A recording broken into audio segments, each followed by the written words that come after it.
다음 이제 사업성 비교를 하나 해보면 우리가 보는 땅의 개념과 땅값의 개념과 정말 땅을 필요로 하는 실수요자는 달라지는 거예요. 실수요자는 이 땅에 건물을 얼만큼 지을 수 있고 사업성이 얼만큼 나오는지를 비교를 한단 말이에요. 그래서 예를 들어서 똑같은 생긴 비슷한 위치의 전인데 이거는 평당 100만원, 노란색 땅은 평당 200만원입니다. 그러면 내가 200만원짜리 땅을 샀다. 그러면 100만원짜리 땅 대비 2배를 주고 샀기 때문에 땅을 잘못 샀구나 생각할 수도 있잖아요. 그러나 용도 지역이 다른 거예요. 그래서 200만원짜리 땅은 이종 일반 주거지역이고요. 100만원짜리 땅은 자연녹지 지역의 땅입니다. 그래서 우리는 평당 가격을 보니까 어라 이러는데 업자는 달라진다. 실수요자. 그래서 그 업자는 어떻게 보냐? 내가 땅값 얼마 플러스 건축비 얼마 해가지고 수익성이 얼마나 나오는지를 보는 거예요.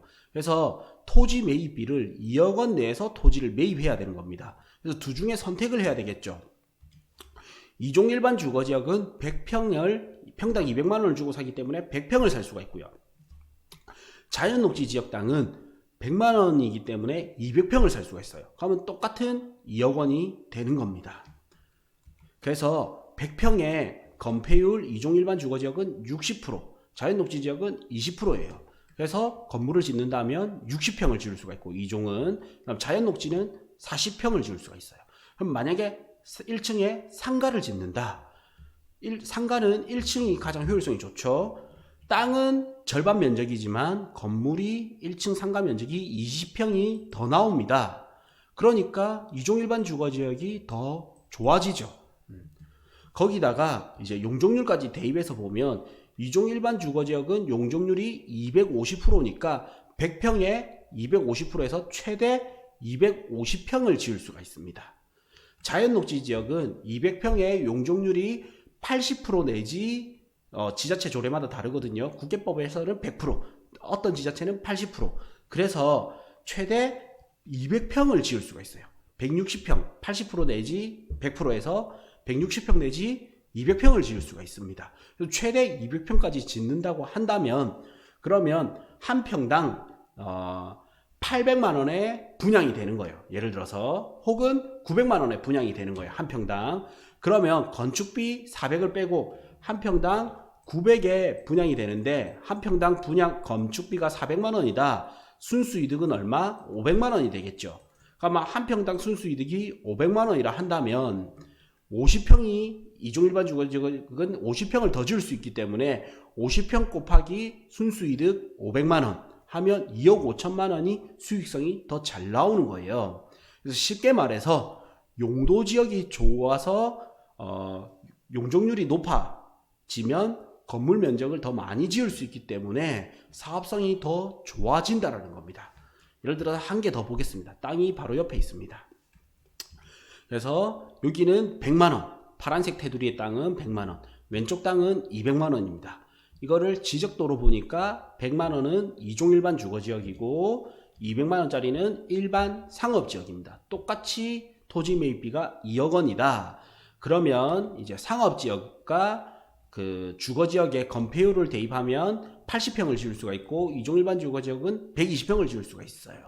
그러면 상가를 지을 거다 이러면 1층이 효율성이 좋기 때문에 이종 일반 주거지역이 더 상가 1층 효율성은 더 좋을 수가 있겠죠. 그리고 이제 주택까지 같이 짓는다 하면 전체 용적률이 중요하죠. 그래서 1300평을 지을 수가 있고요. 1300%니까 100평에 1300%에서 1300평을 지을 수가 있고요.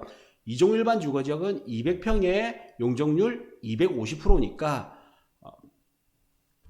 500평을 지을 수가 있습니다. 이거 틀렸네요. 죄송합니다.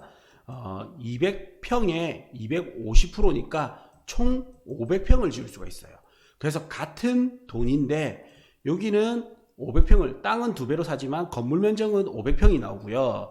상업지역은 얼마? 1300평이 나오는 거예요. 그래서 건축비 예를 들어서 내가 아파트를 짓는다. 요거는 또 맞겠네요. 그래서 1300평 평당 1000만 원에 여기 동네는 아파트가 팔리는 곳이다.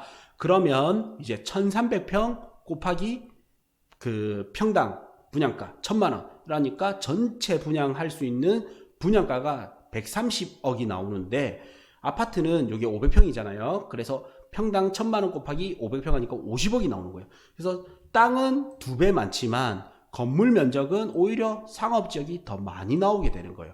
그래서 상업지 땅은 더 비싸게 사더라도 상업지가 더 이득이 되죠.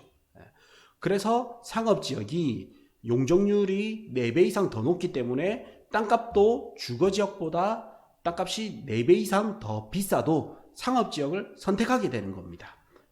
그래서 우리가 보는 눈과 건축하는 실수요자가 보는 눈은 다르다. 땅값을 계산하는 방법이 다르다는 거예요.